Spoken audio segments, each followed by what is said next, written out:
कि एक कुछ दिनों से उनकी स्ट्राइक चल रही थी।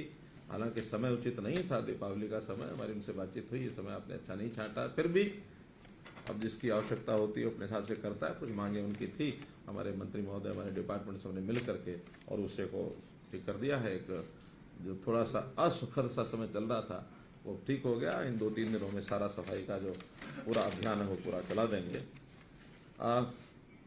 5 और 6 नवंबर 2 दिन सीईटी की परीक्षा, कॉमन एलिजिबिलिटी टेस्ट, एक बहुत बड़ा ये भी एक प्रोजेक्ट है हमारा। 11 लाख ऐसे फॉर्म्स भरे हैं हमारे जो परीक्षा देने वाले परीक्षार्थी हैं अपनी नौकरी के लिए। ये ग्रुप सी के लिए किया जा रहा है। तो ग्रुप सी में +2 के जो विद्यार्थी हैं, +2 पास जिन्होंने किया हुआ है वो एलिजिबल हैं। उन्होंने एग्जाम देना है। तो 5 और 6 7 5 और 6 2 दिन। इसमें सारे प्रदेश में लगभग 2000 सेंटर हमने उनको ऑफर किए हैं। अब जो कंपनी है वो 2000 का उपयोग करती है या कम में काम चलाती है। 5 जिलों में अभी उनकी रिपोर्ट थी कि यहाँ सेंटर न दिए जाए। हर कोई अपने अपने हिसाब से सेंटरों को उपयोग करता है। तो 5 जिलों में जैसे दादरी जिला है, झज्जर जिला है, रोहतक जिला है, जींद है एंड नूह है। तो ऐसे 5 जिलों में सेंटर वो नहीं बनाएंगे। बाकी सब 17 जिलों के अंदर ये सेंटर बनेंगे 4 शिफ्टों में। 2 शिफ्ट 5 तारीख को, 2 शिफ्ट 6 तारीख को। ये 5 जिले सर कंपनी के कहने पे है या अपनी कोई? हमारा भी पुराने, हमारे जो HPSC और हमारे जो स्टाफ सिलेक्शन कमीशन उनकी भी जो रिपोर्ट्स हैं और हमारा स्कूल एजुकेशन बोर्ड उनकी भी रिपोर्ट्स हैं। इन जिलों में नकल के चांसेस ज्यादा होते हैं।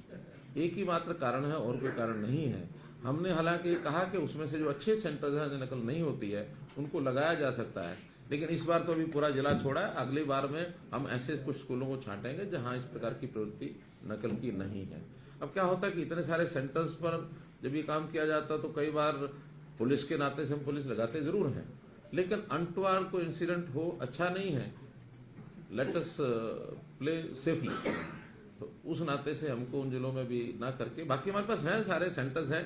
एक जिले से जो परीक्षार्थी देने वाला है वो दूसरे में या तीसरे में जाकर के देगा। बहुत दूर नहीं ले जाएंगे। आसपास का एडजॉइनिंग या adjoining to adjoin, next adjoining, उन्हीं 2 जिलों में।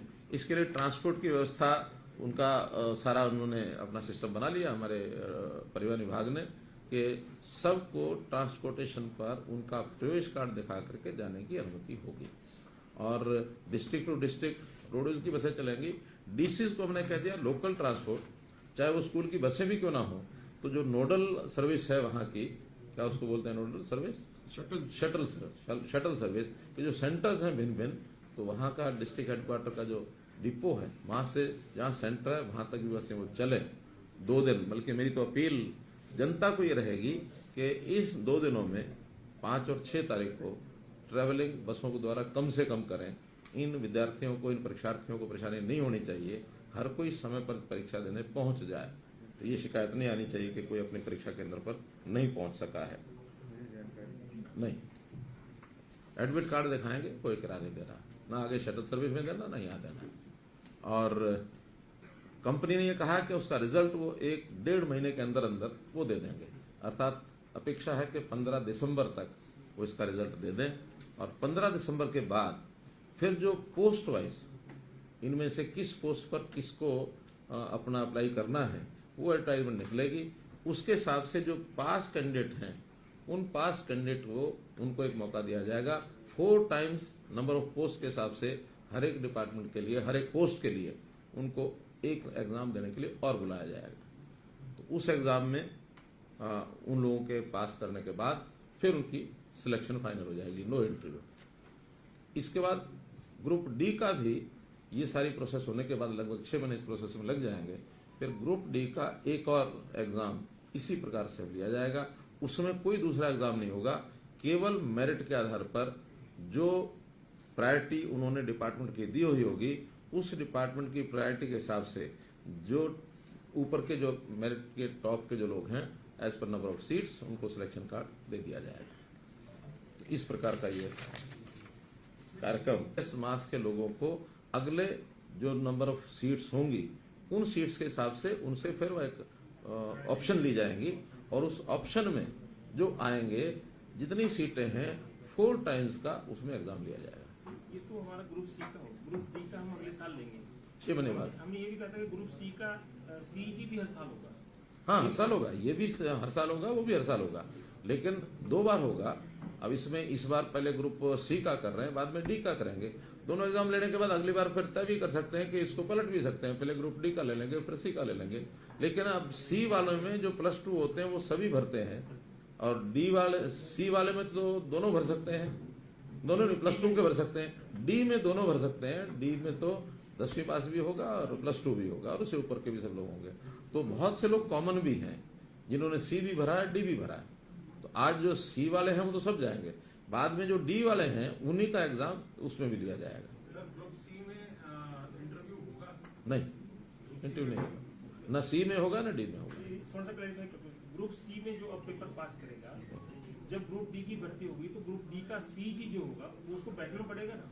हाँ, बैठना पड़ेगा। तो ग्रुप डी का भी टेस्ट उसको पास करना हाँ, पड़ेगा। हाँ, जो प्लस अगर ग्रुप सी का भी वो पेपर दे रहा है, पास हो या ना हो, अगर उसने डी का भी देना है तो डी का एग्जाम दे सकता है। लेकिन डी के एग्जाम वाले ही डी में नौकरी में जाएंगे, सी वाले डी में नहीं जाएंगे, डी वाले सी में नहीं जाएंगे। एग्जाम दोनों का अपना अपना होगा।